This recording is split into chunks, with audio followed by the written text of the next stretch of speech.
Je suis Clotilde Dussoulier et vous écoutez l'épisode 192 de Change ma vie, la peur du conflit.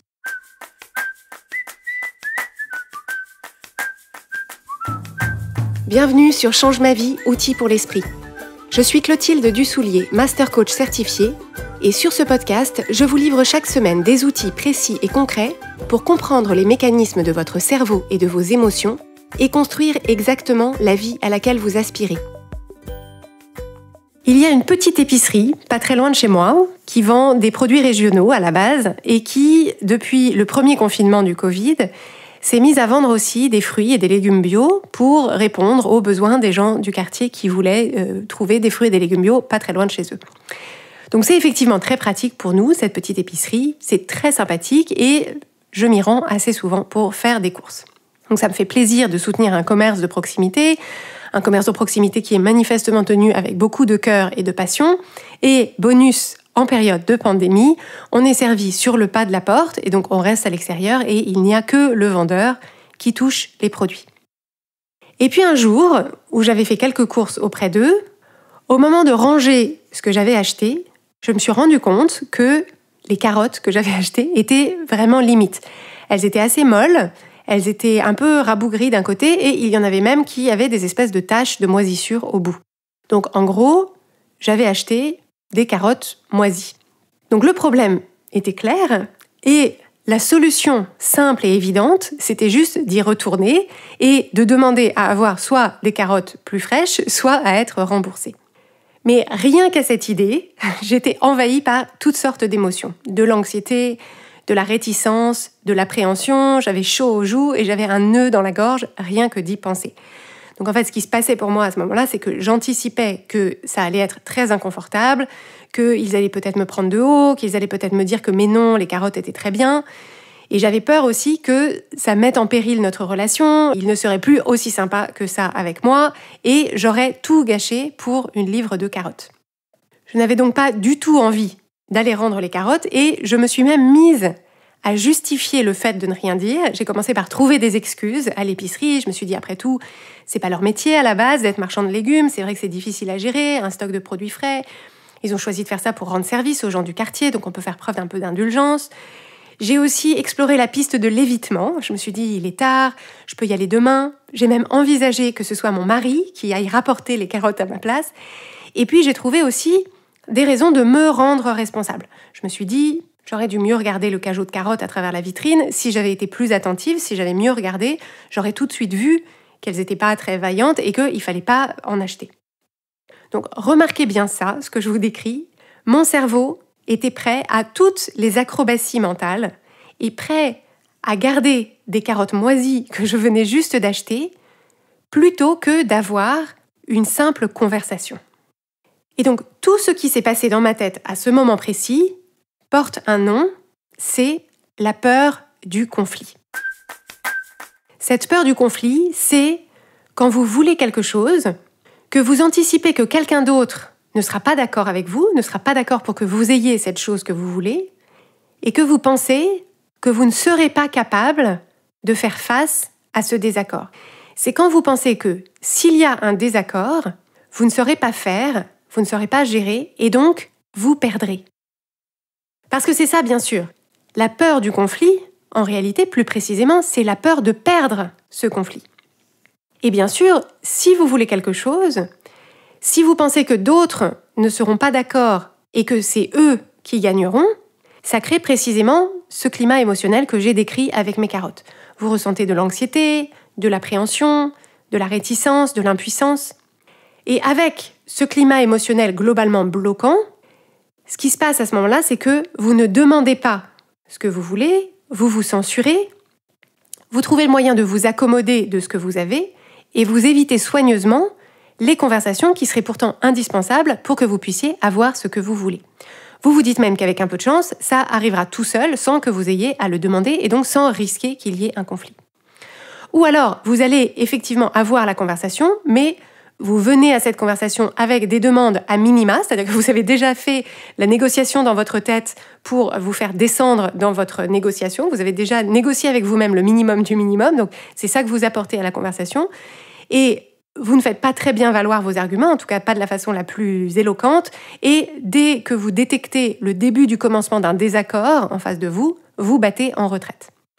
Donc c'est exactement ce qui peut se passer pour vous quand vous voulez par exemple négocier votre rémunération, quand vous voulez faire une réclamation, quand vous voulez avoir une discussion avec votre conjoint, votre conjointe au sujet de la répartition des tâches, quand vous voulez faire un feedback à une personne que vous encadrez ou avec qui vous travaillez, ou quand vous voulez, dans vos amitiés par exemple, vous voulez dire à une vieille copine que vous aimeriez juste dîner avec elle sans que son nouveau compagnon vienne avec elle.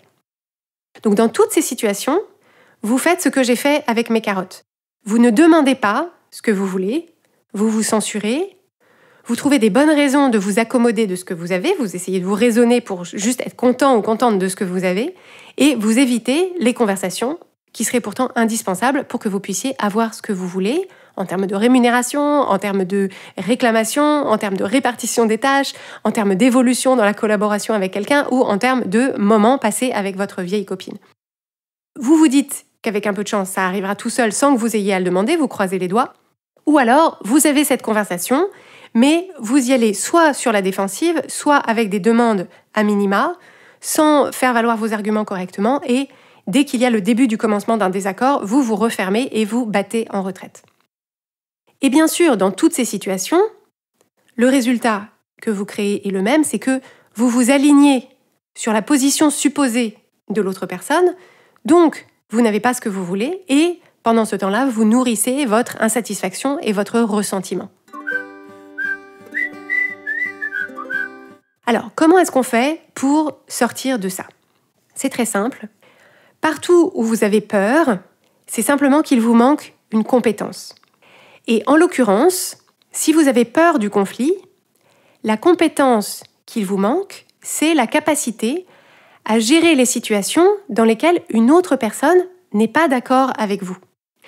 Parce que si vous vous saviez capable de gérer une situation de désaccord sans paniquer, sans perdre vos moyens, sans battre en retraite, alors il n'y aurait plus de raison d'avoir peur. Alors, bien sûr, est-ce que vous continuerez à préférer que les gens soient d'emblée d'accord avec vous? Évidemment. Mais sur le chemin qui vous mène à la vie que vous voulez vivre, vous allez nécessairement rencontrer des personnes qui, au premier abord, n'ont pas l'air de vouloir la même chose que vous. Et ce qui change tout, c'est de développer votre capacité à aborder ces situations en vous sentant confiante, ouverte, déterminée, avec une vision limpide de ce que vous voulez et la clarté pour naviguer à travers cette conversation de la meilleure façon pour avoir ce que vous voulez. Et justement, les émotions qui se manifestent quand vous ressentez cette peur du conflit, ces émotions-là ne sont pas du tout des obstacles. Ces émotions-là, c'est-à-dire au moment où vous avez cette première réaction de type peur du conflit, comme j'ai eu avec mes carottes, en fait, ces émotions-là pointent du doigt des informations précieuses qui vont contribuer à votre clarté. Ces émotions que vous ressentez quand vous avez peur de cette conversation, quand vous pensez qu'il va y avoir un désaccord et donc potentiellement un conflit, quand vous avez peur de perdre ce conflit, ces émotions-là vous indiquent précisément les endroits où vous pensez que l'autre personne a plus de pouvoir que vous sur la situation. Les endroits où vous trouvez que votre demande n'est pas légitime, pas justifiée. Et l'idée, c'est de pouvoir utiliser ces émotions, de pouvoir les décoder pour identifier ces endroits où vous-même, vous n'êtes pas dans votre équipe, dans la défense de vos propres intérêts et de ce que vous voulez, pour que vous puissiez avoir l'opportunité d'ajuster ça entre vous, et donc de renforcer votre propre conviction qui, bien sûr, renforcera votre position au moment d'avoir cette conversation. Et donc, naviguer à travers cette situation, ça consiste d'abord à décoder et à utiliser toutes ces émotions, puis dire clairement ce que vous voulez en faisant valoir votre position et en écoutant ce que répondent les autres ou ce que répondent l'autre personne et en cherchant toujours la façon dont les intérêts de tout le monde sont alignés. Parce que l'objectif, c'est de voir la façon dont les intérêts de tout le monde sont alignés pour que toute votre énergie soit utilisée et investie pour faire émerger cette solution dans laquelle tout le monde aurait ce qu'il veut. Et donc c'est exactement ce que j'ai pu faire avec mes carottes. J'ai reconnu ma peur, qui est très familière, et j'ai pu la dépasser avec cette compétence. Je me suis souvenu que ce que tout le monde voulait, c'était un travail bien fait de la part du commerçant, une cliente contente de la part de la cliente, et entre les deux, des relations sympathiques et respectueuses. Donc une fois que je me suis rendu compte que c'était ce que tout le monde voulait, c'est ça que j'ai amené avec moi à la conversation, et donc j'ai rapporté mes carottes dans cet état d'esprit en se disant « travail bien fait, cliente contente, relations sympathiques et respectueuses, c'est ça que tout le monde veut ». Et dans cette énergie-là, j'ai pu signaler le problème très simplement. Le vendeur s'est excusé très simplement, m'a remercié de lui avoir signalé ce problème et m'a donné des champignons à la place qui étaient parfaitement frais. Et donc, la guerre des carottes n'a pas eu lieu. Cette compétence-là, cette compétence que je viens de décrire, elle s'applique à toutes vos situations de vie, que ce soit dans votre vie professionnelle, votre vie sociale, votre vie de couple, votre vie familiale. Et je voudrais que vous preniez un moment aujourd'hui pour penser à toutes les situations dans lesquelles votre peur du conflit se présente. Et imaginez ce que ça donnerait si vous mettiez en place cette compétence pour vous sentir au contraire confiant, confiante et ouvert, ouverte pour aborder ces conversations sans penser que vous ne savez pas faire ou que vous ne savez pas gérer et que vous allez perdre ce conflit. Donc posez-vous vraiment la question, qu'est-ce qui serait possible pour vous? Comment est-ce que vous vous sentiriez au quotidien? Et qu'est-ce que vous pourriez obtenir de plus que ce que vous avez? Et donc c'est simplement une compétence à acquérir et c'est celle d'avoir une vision précise de ce que vous voulez et la clarté pour l'obtenir. Et donc c'est exactement de ça qu'on vous équipe à travers notre programme de coaching qui s'appelle Change ma vie, mode d'emploi. C'est ce réflexe en permanence de toujours vous raccrocher à la vision de ce que vous voulez pour vous et de voir se dessiner clairement la cartographie de ce qui vous en sépare et la clarté sur le chemin, y compris le chemin de discussion, de négociation et pour faire émerger des solutions, y compris cette partie qui consiste à avoir des conversations avec d'autres personnes qui peut-être paraissent être sur votre chemin pour que ce ne soit pas la peur du conflit qui vous anime et que donc vous restiez sur place, mais que vous sachiez aborder ces situations-là, aborder ces conversations-là en faisant émerger les solutions dans lesquelles tout le monde a ce qu'il veut pour que vous puissiez avoir ce que vous voulez.